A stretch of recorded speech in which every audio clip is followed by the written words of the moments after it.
Anne of Green Gables, Chapter 15. A Tempest in the School Teapot. "What a splendid day," said Anne, drawing a long breath. "Isn't it good just to be alive on a day like this? I pity the people who aren't born yet for missing it. They may have good days, of course, but they can never have this one. And it's splendider still to have such a lovely way to go to school by, isn't it?" "It's a lot nicer than going round by the road. That is so dusty and hot," said Diana practically, peeping into her dinner basket and mentally calculating if the 3 juicy, toothsome raspberry tarts reposing there were divided among 10 girls, how many bites each girl would have. The little girls of Avonlea school always pooled their lunches, and to eat 3 raspberry tarts all alone, or even to share them only with one's best chum, would have forever and ever branded as awful mean the girls who did it. And yet, when the tarts were divided among 10 girls, you just got enough to tantalize you. The way Anne and Diana went to school was a pretty one. Anne thought those walks to and from school with Diana couldn't be improved upon, even by imagination. Going around by the main road would have been so unromantic, but to go by Lover's Lane and Willowmere and Violet Vale and the Birch Path was romantic, if ever anything was. Lover's Lane opened out below the orchard at Green Gables and stretched far up into the woods to the end of the Cuthbert farm. It was the way by which the cows were taken to the back pasture and the wood hauled home in winter. Anne had named it Lover's Lane before she had been a month at Green Gables. "Not that lovers ever really walk there," she explained to Marilla, "but Diana and I are reading a perfectly magnificent book, and there's a Lover's Lane in it, so we want to have one too. And it's a very pretty name, don't you think? So romantic. We can imagine the lovers into it, you know. I like that lane because you can think out loud there without people calling you crazy." Anne, starting out alone in the morning, went down Lover's Lane as far as the brook. Here Diana met her, and the 2 little girls went on up the lane under the leafy arch of maples. "Maples are such sociable trees," said Anne. "They're always rustling and whispering to you," until they came to a rustic bridge. Then they left the lane and walked through Mr. Barry's back field and past Willowmere. Beyond Willowmere came Violet Vale, a little green dimple in the shadow of Mr. Andrew Bell's big woods. "Of course there are no violets there now," Anne told Marilla, "but Diana says there are millions of them in spring. Oh, Marilla, can't you just imagine you see them? It actually takes away my breath. I named it Violet Vale. Diana says she never saw the beat of me for hitting on fancy names for places. It's nice to be clever at something, isn't it? But Diana named the Birch Path. She wanted to, so I let her, but I'm sure I could have found something more poetical than plain Birch Path. Anybody can think of a name like that. But the Birch Path is one of the prettiest places in the world, Marilla." It was. Other people besides Anne thought so when they stumbled on it. It was a little narrow, twisting path winding down over a long hill straight through Mr. Bell's woods, where the light came down sifted through so many emerald screens that it was as flawless as the heart of a diamond. It was fringed in all its length with slim young birches, white-stemmed and lissom-boughed, ferns and starflowers and wild lilies of the valley, and scarlet tufts of pigeonberries grew thickly along it. And always there was a delightful spiciness in the air, and music of bird calls, and the murmur and laugh of woodwinds in the trees overhead. Now and then you might see a rabbit skipping across the road if you were quiet, which, with Anne and Diana, happened about once in a blue moon. Down in the valley the path came out to the main road, and then it was just up the spruce hill to the school. The Avonlea school was a whitewashed building, low in the eaves and wide in the windows, furnished inside with comfortable, substantial, old-fashioned desks that opened and shut, and were carved all over their lids with the initials and hieroglyphics of 3 generations of schoolchildren. The schoolhouse was set back from the road, and behind it was a dusky fir wood and a brook where all the children put their bottles of milk in the morning to keep cool and sweet until dinner hour. Marilla had seen Anne start off to school on the first day of September with many secret misgivings. Anne was such an odd girl. How would she get on with the other children? And how on earth would she ever manage to hold her tongue during school hours? Things went better than Marilla feared, however. Anne came home that evening in high spirits. "I think I'm going to like school here," she announced. "I don't think much of the master, though. He's all the time curling his mustache and making eyes at Prissy Andrews. Prissy is grown up, you know. She's 16 and she's studying for the entrance examination into Queen's Academy at Charlottetown next year. Tilly Boulter says the master is dead gone on her. She's got a beautiful complexion and curly brown hair, and she does it up so elegantly. She sits in the long seat at the back, and he sits there too most of the time, to explain her lessons, he says. But Ruby Gillis says she saw him writing something on her slate, and when Prissy read it, she blushed as red as a beet and giggled, and Ruby Gillis says she doesn't believe it had anything to do with the lesson. Anne Shirley, said Marilla sharply. Don't let me hear you talking about your teacher in that way again. You don't go to school to criticize the master. I guess he can teach you something, and it's your business to learn. And I want you to understand right off that you are not to come home telling tales about him. That is something I won't encourage. I hope you were a good girl. Indeed I was, said Anne comfortably. It wasn't so hard as you might imagine either. I sit with Diana. Our seat is right by the window, and we can look down to the lake of shining waters. There are a lot of nice girls in school, and we had scrumptious fun playing at dinner time. It's so nice to have a lot of little girls to play with, but of course I like Diana best, and always will. I adore Diana. I'm dreadfully far behind the others. They're all in the 5th book, and I'm only in the 4th. I feel that it's kind of a disgrace, but there's not one of them has such an imagination as I have, and I soon found that out. We had reading and geography and Canadian history and dictation today. Mr. Phillips said my spelling was disgraceful, and he held up my slate so that everybody could see it, all marked over. I felt so mortified, Marilla. He might have been politer to a stranger, I think. Ruby Gillis gave me an apple, and Sophia Sloane sent me a lovely pink card with "May I see you home" on it. I'm to give it back to her tomorrow. And Tilly Bolter let me wear her bead ring all the afternoon. Can I have some of those pearl beads off the old pincushion in the garret to make myself a ring? And oh, Marilla, Jane Andrews told me that Minnie McPherson told her that she heard Prissy Andrews tell Sarah Gillis that I had a very pretty nose. Marilla, that is the first compliment I have ever had in my life, and you can't imagine what a strange feeling it gave me. Marilla, have I really a pretty nose? I know you'll tell me the truth. Your nose is well enough, said Marilla shortly. Secretly, she thought Anne's nose was a remarkably pretty one, but she had no intention of telling her so. That was 3 weeks ago, and all had gone smoothly so far. And now, this crisp September morning, Anne and Diana were tripping blithely down the birch path, 2 of the happiest little girls in Avonlea. I guess Gilbert Blythe will be in school today, said Diana. He's been visiting his cousins over in New Brunswick all summer, and he only came home Saturday night. He's awfully handsome, Anne. And he teases the girls something terrible. He just torments our lives out. Diana's voice indicated that she rather liked having her life tormented out than not. Gilbert Blythe, said Anne. Isn't it his name that's written up on the porch wall with Julia Bell's and a big "Take Notice" over them? Yes, said Diana, tossing her head. But I'm sure he doesn't like Julia Bell so very much. I've heard him say he studied the multiplication table by her freckles. Oh, don't speak about freckles to me, implored Anne. It isn't delicate when I've got so many. But I do think that writing "Take Notices" up on the wall about the boys and girls is the silliest ever. I should just like to see anybody dare to write my name up with the boys. Not, of course, she hastened to add, that anybody would. Anne sighed. She didn't want her name written up, but it was a little humiliating to know that there was no danger of it. Nonsense, said Diana, whose black eyes and glossy tresses had played such havoc with the hearts of Avonlea schoolboys that her name figured on the porch walls in half a dozen Take Notices. It's only meant as a joke. And don't you be too sure your name won't ever be written up.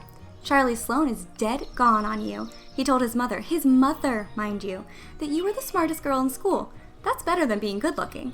No, it isn't, said Anne, feminine to the core. I'd rather be pretty than clever, and I hate Charlie Sloane. I can't bear a boy with goggle eyes. If anyone wrote my name up with his, I'd never get over it, Diana Barry.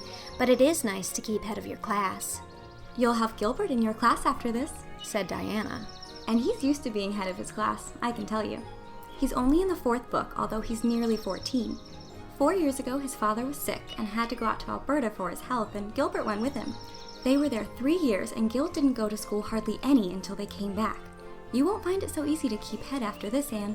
I'm glad, said Anne quickly. I couldn't really feel proud of keeping head of little boys and girls of just 9 or 10. I got up yesterday spelling abolition. Josie Pye was head, and mind you, she peeped in her book. Mr. Phillips didn't see her. He was looking at Prissy Andrews, but I did. I just swept her a look of freezing scorn, and she got as red as a beet and spelled it wrong after all. Those Pye girls are cheats all around, said Diana indignantly as they climbed the fence of the main road. Gertie Pye actually went and put her milk bottle in my place in the brook yesterday. Did you ever? I don't speak to her now. When Mr. Phillips was in the back of the room hearing Prissy Andrews' Latin, Diana whispered to Anne, That's Gilbert Blythe, sitting right across the aisle from you, Anne. Just look at him and see if you don't think he's handsome. Anne looked accordingly. She had a good chance to do so, for the said Gilbert Blythe was absorbed in stealthily pinning the long yellow braid of Ruby Gillis, who sat in front of him, to the back of her seat. He was a tall boy, with curly brown hair, roguish hazel eyes, and a mouth twisted into a teasing smile. Presently, Ruby Gillis started up to take a sum to the master. She fell back into her seat with a little shriek, believing that her hair was pulled out by the roots. Everybody looked at her, and Mr. Phillips glared so sternly that Ruby began to cry. Gilbert had whisked the pin out of sight and was studying his history with the soberest face in the world, but when the commotion subsided, he looked at Anne and winked with inexpressible drollery. "I think your Gilbert Blythe is handsome," confided Anne to Diana, "but I think he's very bold. It isn't good manners to wink at a strange girl." But it was not until the afternoon that things really began to happen. Mr. Phillips was back in the corner explaining a problem in algebra to Prissy Andrews, and the rest of the scholars were doing pretty much as they pleased, eating green apples, whispering, drawing pictures on their slates, and driving crickets harnessed to strings up and down the aisle. Gilbert Blythe was trying to make Anne Shirley look at him, and failing utterly, because Anne was at that moment totally oblivious, not only of the very existence of Gilbert Blythe, but of every other scholar in Avonlea School, and of Avonlea School itself. With her chin propped on her hands and her eyes fixed on the blue glimpse of the lake of shining waters that the west window afforded, she was far away in a gorgeous dreamland, hearing and seeing nothing save her own wonderful visions. Gilbert Blythe wasn't used to putting himself out to make a girl look at him and meeting with failure. She should look at him, that red-haired Shirley girl with the little pointed chin and the big eyes that weren't like the eyes of any other girl in Avonlea School. Gilbert reached across the aisle, picked up the end of Anne's long red braid, held it out at arm's length, and said in a piercing whisper, "Carrots, carrots." Then Anne looked at him with a vengeance. She did more than look. She sprang to her feet, her bright fancies fallen into cureless ruin. She flashed one indignant glance at Gilbert from eyes whose angry sparkle was swiftly quenched in equally angry tears. "You mean, hateful boy!" she exclaimed passionately. "How dare you!" And then, thwack! Anne had brought her slate down on Gilbert's head and cracked it. Slate, not head. Clear across. Avonlea School always enjoyed a scene. This was an especially enjoyable one. Everybody said, "Ow!" in horrified delight. Diana gasped. Ruby Gillis, who was inclined to be hysterical, began to cry. Tommy Sloane let his team of crickets escape him altogether while he stared open-mouthed at the tableau. Mr. Phillips stalked down the aisle and laid his hand heavily on Anne's shoulder. "Anne Shirley, what does this mean?" he said angrily. Anne returned no answer. It was asking too much of flesh and blood to expect her to tell before the whole school that she had been called carrots. Gilbert it was who spoke up stoutly. "It was my fault, Mr. Phillips. I teased her." Mr. Phillips paid no heed to Gilbert. "I am sorry to see a pupil of mine displaying such a temper and such a vindictive spirit," he said in a solemn tone, as if the mere fact of being a pupil of his ought to root out all evil passions from the hearts of small, imperfect mortals. "Anne, go and stand on the platform in front of the blackboard for the rest of the afternoon." Anne would have infinitely preferred a whipping to this punishment, under which her sensitive spirit quivered as if from a whiplash. With a white, set face, she obeyed. Mr. Phillips took a chalk crayon and wrote on the blackboard above her head, "Anne Shirley has a very bad temper. Anne Shirley must learn to control her temper," and then read it out loud so that even the primer class, who couldn't read writing, should understand it. Anne stood there the rest of the afternoon with that legend above her. She did not cry or hang her head. Anger was still too hot in her heart for that, and it sustained her amid all her agony of humiliation. With resentful eyes and passion-red cheeks, she confronted alike Diana's sympathetic gaze and Charlie Sloane's indignant nods and Josie Pye's malicious smiles. As for Gilbert Blythe, she would not even look at him. She would never look at him again. She would never speak to him. When school was dismissed, Anne marched out with her red head held high. Gilbert Blythe tried to intercept her at the porch door. "I'm awful sorry I made fun of your hair, Anne. Honest I am. Don't be mad for keeps now," he whispered contritely. Anne swept by disdainfully without look or sign of hearing. "Oh, how could you, Anne?" breathed Diana as they went down the road half reproachfully, half admiringly. Diana felt that she could never have resisted Gilbert's plea. "I shall never forgive Gilbert Blythe. said Anne firmly. "And Mr. Phillips spelled my name without an E, too. The iron has entered my soul, Diana." Diana hadn't the least idea what Anne meant, but she understood it was something terrible. "You mustn't mind Gilbert making fun of your hair," she said soothingly. "Why, he makes fun of all the girls. He laughs at mine because it's so black. He's called me a crow a dozen times, and I never heard him apologize for anything before either." "There's a great deal of difference between being called a crow and being called carrots," said Anne with dignity. "Gilbert Blythe has hurt my feelings excruciatingly, Diana." It is possible the matter might have blown over without more excruciation if nothing else had happened, but when things begin to happen, they are apt to keep on. Avonlea scholars often spent noon hour picking gum in Mr. Bell's spruce grove over the hill and across his big pasture field. From there they could keep an eye on Eben Wright's house, where the master boarded. When they saw Mr. Phillips emerging therefrom, they ran for the schoolhouse, but the distance being about 3 times longer than Mr. Wright's lane, they were very apt to arrive there, breathless and gasping, some 3 minutes too late. On the following day, Mr. Phillips was seized with one of his spasmodic fits of reform and announced, before going home to dinner, that he should expect to find all the scholars in their seats when he returned. Anyone who came in late would be punished. All the boys and some of the girls went to Mr. Bell's spruce grove as usual, fully intending to stay only long enough to pick a chew. But spruce groves are seductive, and yellow nuts of gum beguiling. They picked and loitered and strayed, and as usual the first thing that recalled them to a sense of the flight of time was Jimmy Glover shouting from the top of a patriarchal old spruce, "Master's coming!" The girls, who were on the ground, started first and managed to reach the schoolhouse in time, but without a second to spare. The boys, who had to wriggle hastily down from the trees, were later, and Anne, who had not been picking gum at all, but was wandering happily in the far end of the grove, waist deep among the bracken, singing softly to herself, with a wreath of rice lilies on her hair as if she were some wild divinity of the shadowy places, was latest of all.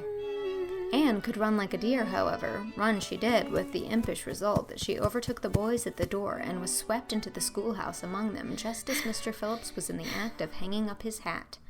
Mr. Phillips' brief reforming energy was over. He didn't want the bother of punishing a dozen pupils, but it was necessary to do something to save his word, so he looked about for a scapegoat and found it in Anne, who had dropped into her seat, gasping for breath, with her forgotten lily wreath hanging askew over one ear and giving her a particularly rakish and disheveled appearance.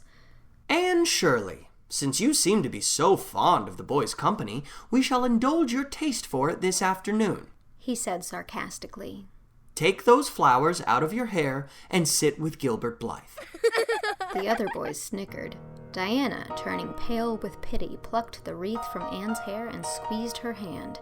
Anne stared at the master as if turned to stone. "Did you hear what I said, Anne?" queried Mr. Phillips sternly.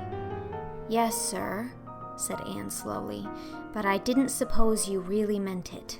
"I assure you, I did." Still with the sarcastic inflection which all the children, and Anne especially, hated, it flicked on the raw. "Obey me at once." For a moment, Anne looked as if she meant to disobey. Then, realizing that there was no help for it, she rose haughtily, stepped across the aisle, sat down beside Gilbert Blythe, and buried her face in her arms on the desk. Ruby Gillis, who got a glimpse of it as it went down, told the others going home from school that she'd actually never seen anything like it. It was so white with awful little red spots in it. To Anne, this was the end of all things. It was bad enough to be singled out for punishment from among a dozen equally guilty ones. It was worse still to be sent to sit with a boy, but that boy should be Gilbert Blythe was heaping insult on injury to a degree utterly unbearable. Anne felt that she could not bear it, and it would be of no use to try. Her whole being seethed with shame and anger and humiliation. At first, the other scholars looked and whispered and giggled and nudged, but as Anne never lifted her head and as Gilbert worked fractions as if his whole soul was absorbed in them and them only, they soon returned to their own tasks, and Anne was forgotten. When Mr. Phillips called the history class out, Anne should have gone, but Anne did not move, and Mr. Phillips, who had been writing some verses to Priscilla before he called the class, was thinking about an obstinate rhyme still and never missed her. Once, when nobody was looking, Gilbert took from his desk a little pink candy heart with a gold motto on it, "You are sweet," and slipped it under the curve of Anne's arm. Whereupon Anne arose, took the pink heart gingerly between the tips of her fingers, dropped it on the floor, ground it to powder beneath her heel, and resumed her position without deigning to bestow a glance on Gilbert. When school went out, Anne marched to her desk, ostentatiously took out everything therein, books and writing tablet, pen and ink, testament and arithmetic, and piled them neatly on her cracked slate. What are you taking all those things home for, Anne? Diana wanted to know as soon as they were out on the road. She had not dared to ask the question before. I am not coming back to school any more, said Anne.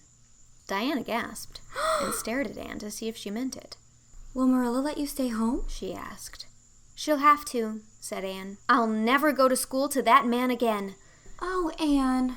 Diana looked as if she were ready to cry. I do think you're mean. What shall I do? Mr. Phillips will make me sit with that horrid Gertie Pye. I know he will because she is sitting alone. Do come back, Anne. I'd do almost anything in the world for you, Diana, said Anne sadly. I'd let myself be torn limb from limb if it would do you any good, but I can't do this, so please don't ask it. You harrow up my very soul. Just think of all the fun you will miss, mourned Diana. We are going to build the loveliest new house down by the brook, and we'll be playing ball next week, and you've never played ball, Anne. It's tremendously exciting. And we're going to learn a new song. Jane Andrews is practicing it up now, and Alice Andrews is going to bring a new pansy book next week, and we're all going to read it out loud, chapter about Down by the Brook. And you know you are so fond of reading out loud, Anne. Nothing moved Anne in the least. Her mind was made up. She would not go to school to Mr. Phillips again. She told Marilla so when she got home. Nonsense, said Marilla. It isn't nonsense at all, said Anne, gazing at Marilla with solemn, reproachful eyes. Don't you understand, Marilla? I've been insulted. Insulted fiddlesticks. You'll go to school tomorrow as usual. Oh, no. Anne shook her head gently. I'm not going back, Marilla. I'll learn my lessons at home, and I'll be as good as I can be and hold my tongue all the time if it's possible at all. But I will not go back to school, I assure you. Marilla saw something remarkably like unyielding stubbornness looking out of Anne's small face. She understood that she would have trouble in overcoming it, but she resolved wisely to say nothing more just then. I'll run down and see Rachel about it this evening, she thought. There's no use reasoning with Anne now. She's too worked up, and I've an idea she can be awful stubborn if she takes the notion. As far as I can make out from her story, Mr. Phillips has been carrying matters with a rather high hand, but it would never do to say so to her. I'll just talk it over with Rachel. She sent 10 children to school, and she ought to know something about it. She'll have heard the whole story, too, by this time. Marilla found Mrs. Lynde knitting quilts as industriously and cheerfully as usual. I suppose you know what I've come about, she said, a little shamefacedly. Mrs. Rachel nodded. About Anne's fuss in school, I reckon, she said. Tilly Boulter was in on her way home from school and told me about it. I don't know what to do with her, said Marilla. She declares she won't go back to school. I never saw a child so worked up. I've been expecting trouble ever since she started to go to school. I knew things were going too smooth to last. She's so high-strung. What would you advise, Rachel? Well, since you've asked my advice, Marilla, said Mrs. Lynde amiably. Mrs. Lynde dearly loved to be asked for advice. I'd just humor her a little at first. That's what I'd do. It's my belief that Mr. Phillips was in the wrong. Of course, it doesn't do to say so to the children, you know. And of course, he did right to punish her yesterday for giving way to temper. But today, it was different. The others, who were late, should have been punished as well as Anne, that's what. And I don't believe in making the girls sit with the boys for punishment. It isn't modest. Tilly Boulter was real indignant. She took Anne's part right through and said all the scholars did too. Anne seems real popular among them, somehow. I never thought she'd take with them so well. Then you really think I'd better let her stay home? Said Marilla in amazement. Yes, that is, I wouldn't say school to her again until she said it herself. Depend on it, Marilla. She'll cool off in a week or so and be ready enough to go back of her own accord, that's what. While if you were to make her go back right off, dear knows what freak or tantrum she'd take next and make more trouble than ever. The less fuss made, the better, in my opinion. She won't miss much by not going to school as far as that goes. Mr. Phillips isn't any good at all as a teacher. The order he keeps is scandalous, that's what. And he neglects the young fry and puts all his time on those big scholars he's getting ready for Queen's. He'd never have got the school for another year if his uncle hadn't been a trustee, the trustee, for he just leads the other two around by the nose, that's what. I declare, I don't know what education in this island is coming to. Mrs. Rachel shook her head, as much as to say if she were only at the head of the educational system of the province, things would be much better managed. Marilla took Mrs. Rachel's advice, and not another word was said to Anne about going back to school. She learned her lessons at home, did her chores, and played with Diana in the chilly purple autumn twilights. But when she met Gilbert Blythe on the road or encountered him in Sunday school, she passed him by with an icy contempt that was no whit thawed by his evident desire to appease her. Even Diana's efforts as a peacemaker were of no avail. Anne had evidently made up her mind to hate Gilbert Blythe to the end of her life. As much as she hated Gilbert, however, did she love Diana, with all the love of her passionate little heart, equally intense in its likes and dislikes. One evening, Marilla, coming in from the orchard with a basket of apples, found Anne sitting alone by the east window in the twilight, crying bitterly. Whatever's the matter now, Anne? It's about Diana, sobbed Anne luxuriously. I love Diana so, Marilla. I cannot ever live without her. But I know very well when we grow up that Diana will get married and go away and leave me. And oh, what shall I do? I hate her husband. I just hate him furiously. I've been imagining it all out, the wedding and everything. Diana dressed in snowy garments with a veil and looking as beautiful and regal as a queen, and me, the bridesmaid, with a lovely dress too, and puff sleeves, but with a breaking heart hid beneath my smiling face, and then bidding Diana goodbye.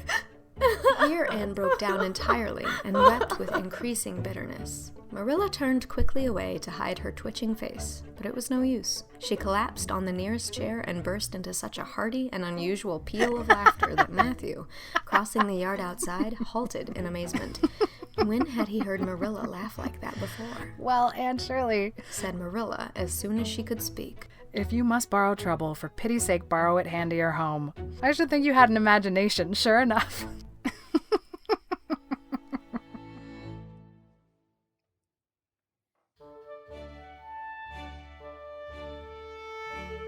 That was Chapter 15 of Anne of Green Gables. Gilbert Blythe was read by Sean Persaud. Diana Barry was read by Sarah Grace Hart. Mr. Phillips was read by Joey Richter. Ruby Gillis was read by Ashely Clements. Jimmy Glover was read by Curt Mega. Marilla Cuthbert was read by Whitney Avalon.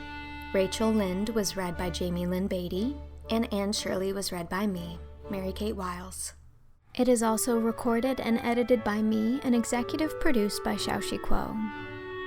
This chapter was made possible by my patron Mac Elder. Thank you, Mac. This project is funded entirely through my Patreon, where, if you sign up at any level, you can get access to the first 30 chapters of the book, and patrons at the $50 level have just finished hearing all of Anne of Avonlea and are starting on Anne of the Island. If you'd like to join my Patreon community, head on over to patreon.com/mkwiles. Thanks so much for listening. Chapter 16 is coming next week.